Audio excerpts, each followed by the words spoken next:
it was in my summer league, and at 7 a.m. it was too early and the pool was too cold, and I don't remember, but my mom says that I cried my first few practices.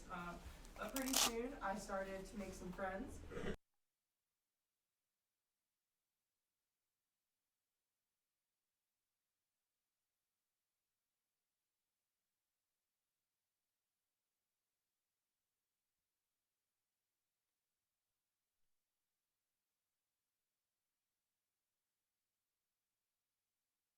And I started to get better little by little.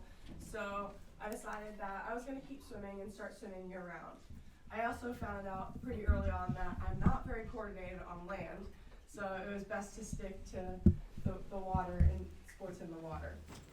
As I got better in the sport, the requirements and the commitment each week grew more and more. So by the time I was in 7th grade, I was swimming 6 days a week, and pretty soon I was putting my church things, my going to youth group, and as meets were on the weekends, I wasn't going to church as frequently. And so whenever my pastor would speak on idolatry, I knew that as my time commitment to swimming grew, that started to become the first thing in my life, and my faith started to get put on the back burner.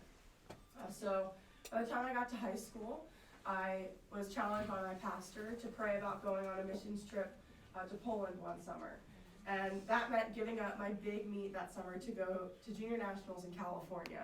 And of course, that would have been super awesome, but I really felt that God was calling me to give up swimming for that summer and go serve him in Poland. So I did a heart check and I realized that's what I was being called to do. And God taught me so much that summer about how he provides, by fundraising for that trip he provided, the money it took, and just what it meant to serve other people in another language. So by the time I got to my junior year of high school, I knew that I wanted to keep swimming in college. First, because I have 5 younger brothers and sisters, and I couldn't pay for college. My parents couldn't pay for college with so many kids. So I knew I needed to get a scholarship through swimming. But also I was still loving the sport of swimming. At this point, I really was enjoying it. I wasn't a superstar out of high school, but I was good enough to get recruited to a Division I school. So I took a bunch of recruiting trips, and Louisville was my first trip. So actually, when I first got the email from one of the Louisville coaches, I thought, oh, Louisville, that is in Louisiana, and that's a warm place. That's where I want to go to school. And come to find out, we're in Kentucky, and as you can see outside, it's pretty cold here still. But I took my trip to Louisville, and I really loved it. I loved getting to meet the team, the coaches. I even got to meet our FCA chaplain on my visit, and I found out a lot of the team was involved in FCA. They were doing a team Bible study, and I knew that when I came to college, I knew that there was some statistic that said how many high school students, when they go to college, they walk away from their faith. And I knew that I didn't want that to be me, but I also knew that there was going to be a lot of things pulling at me to distract me from Jesus in college. So I knew I needed to go to a place where I would have friends that could hold me accountable, and I would have a way to grow in my faith. So I found that at U of L, and I committed, and I was so excited to go. I finally got to U of L, and I went from swimming 6 practices a week to 10 practices a week, never really lifting before, and also being 11 hours away from home. But I was exhausted, but I was loving it. I was never homesick that first year. I was swimming against the girls on my team, racing the guys, and beating a lot of the guys, and I just was being pushed to my limits, and working with my coaches to set big goals. And that first year I dropped a lot of time. I went to the NCAA championships and ended up finishing 4th, and it was just an awesome experience that first year.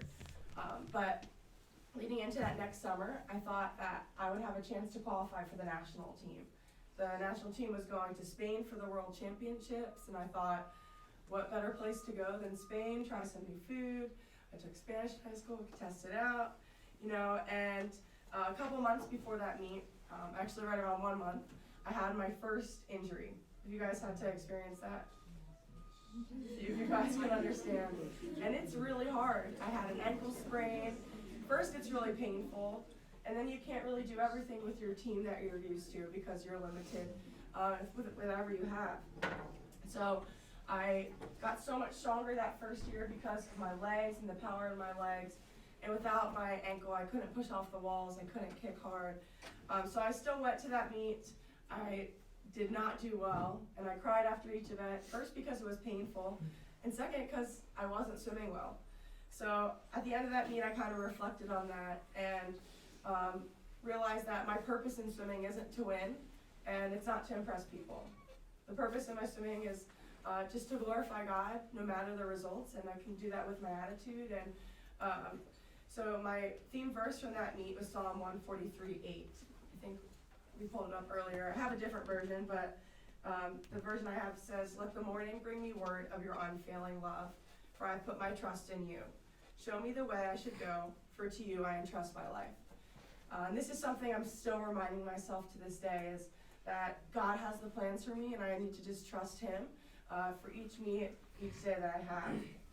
So that next year, I worked really hard. My ankle was able to be healed. I got a little bit better my college season. And then the next summer, my goal was to try to make the national team again. That time, they were going to Australia, and I thought it would be great to go down under. But again, a month before the meet to qualify for the meet in Australia, I found out that I had mono. And the doctor told me I needed to take 6 weeks off because my spleen was a little enlarged and you're just exhausted. But if the doctor tells you to do something, you should do it. But I decided I was going to keep training just a little bit, just one time a day instead of two. So I went to nationals that summer, but this time with just the goal of glorifying God no matter what. So I think I finished 7th in my 100 fly. Didn't qualify for Australia, but a couple months later I got an email that asked me to represent the U.S. at the Pan American Games the next summer. So I cried. I was so excited that I was going to get a chance to wear an American flag cap. And that next summer I went to Pan American Games, and I dropped a lot of time. I ended up finishing first out of the people in the U.S. and third in the world. And that led into an Olympic year, and there's a lot of pressure going into the Olympics, and a lot of people kept asking me if I thought I was going to make the Olympic team, if I thought that I'd be with the team in Rio, but of course I had no idea.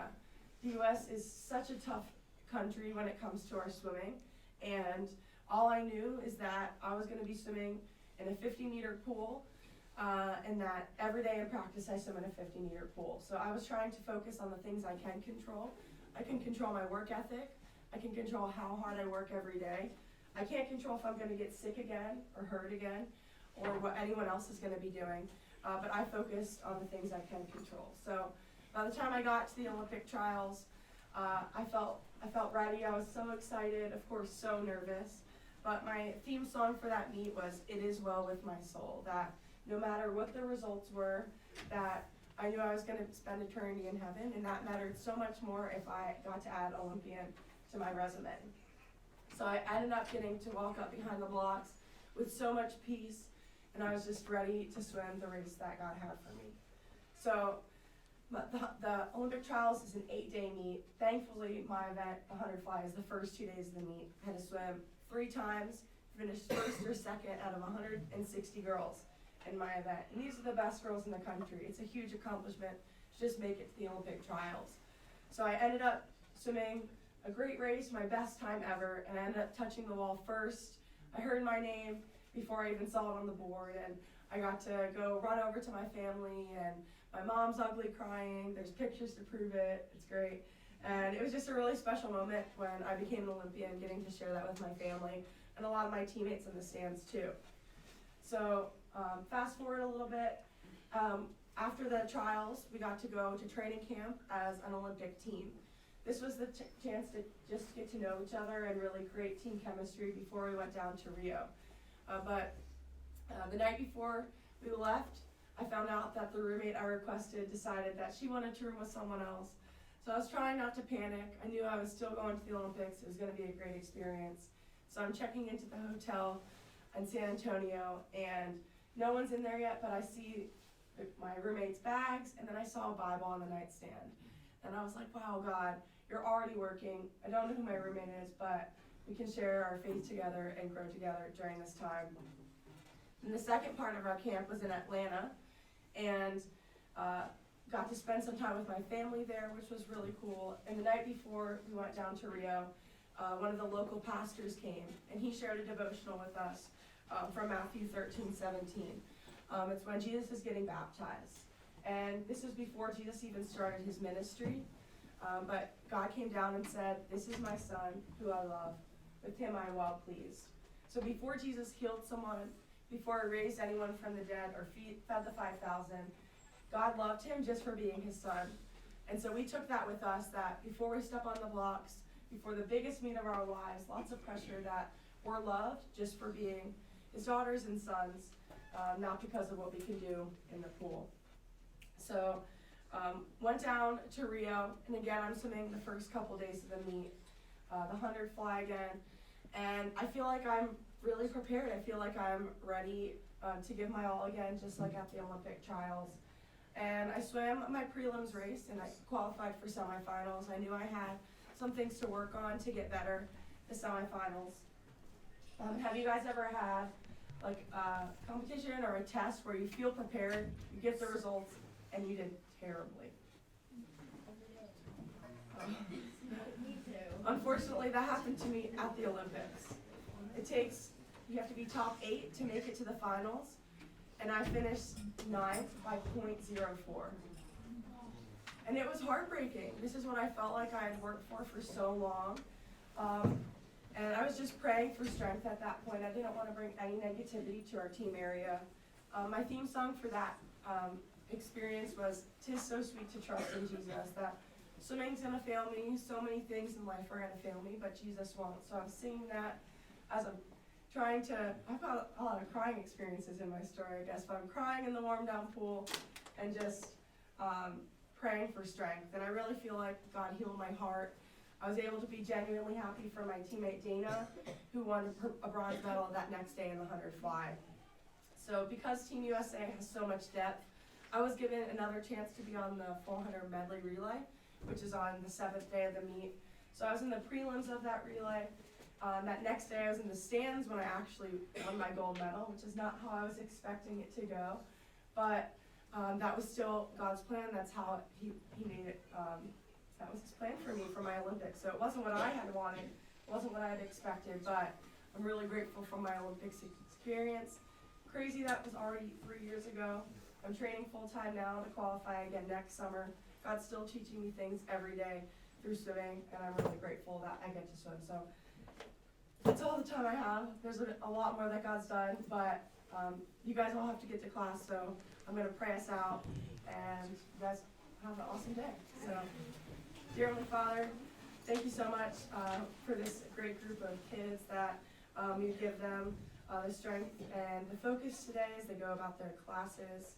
Lord, help them to see people as you see them, that we be kind to each other and love one another as you love us. In your name we pray, amen. If you're swim team, stick around just for a second. I want a photo,